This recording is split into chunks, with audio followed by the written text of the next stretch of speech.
White chocolate, milk chocolate, and peanut butter are deliciously combined and swirled together to make this rich tiger butter dessert.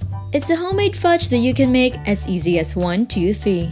In a microwave, heat the chopped white chocolate on high for 15 seconds. Mix with a spoon after, then repeat up to 3 times until the white chocolate has melted and becomes smooth. Add in the creamy peanut butter and mix until evenly incorporated. Spread the mixture evenly onto a waxed paper-lined cookie sheet.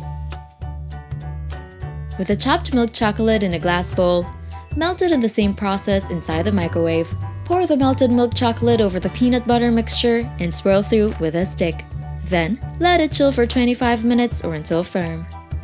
When firm, slice it into 1.5-inch pieces or as desired. Serve and enjoy!